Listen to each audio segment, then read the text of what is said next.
कोई पेड़ या पौधा, भौरा या कीड़ा ऊसरों को मारने की साजिश में नहीं लगा रहता।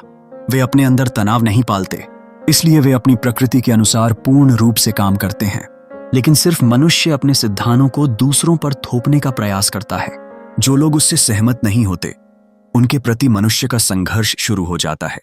जब दूसरे लोग ऐसे काम करते हैं जो आपकी पसंद के नहीं हैं, तब आप उन्हें सहन नहीं कर पाते। दी अपने अधिकार का प्रयोग करते हुए आप उन पर क्रोध करेंगे, उन्हें धमकी देंगे, कभी कभी कोई सजा भी देंगे। यह आपके और अगले व्यक्ति के बीच केस सुलगती बाती बन जाएगी।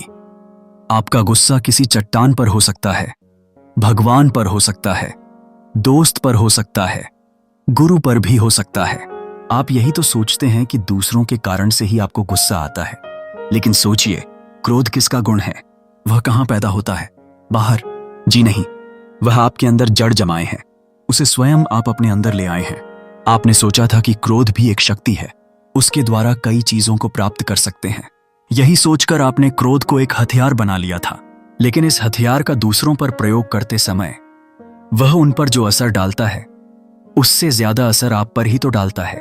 जब आप गुस्से में होते हैं, आपकी अक्ल उल्टा सीधा काम करने लगती है ना? और उसका नतीजा हमेशा बुरा ही तो निकलता है। सामने गुलाब का फूल है, उसे देखते ही संभव है किसी को मतली आए।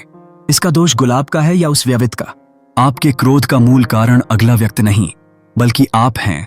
यदि आप इस तथ्य का अनुभव कर लें, तो आपकी समझ में आ जाएगा कि वह क्रोध कितनी बड़ी मूर्खता थी। मेरे इस कथन को सुनकर कोई सवाल कर सकता है, यदि क्रोधन करें तो गलती करे वाले कैसे सुधरंग? दुनिया में जहां जहां अधिकार के बल पर शासन चलाने की नीयत हावी रही थी, उन जगहों में बगावतें और क्रांतियां इसी तरह फूट पड़ी थीं।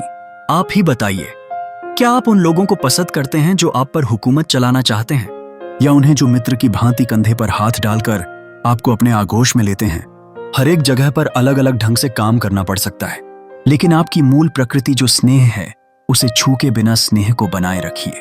तभी किसी को दर्द पहुंचाए बिना आप अपने लक्ष्य को पा सकते हैं।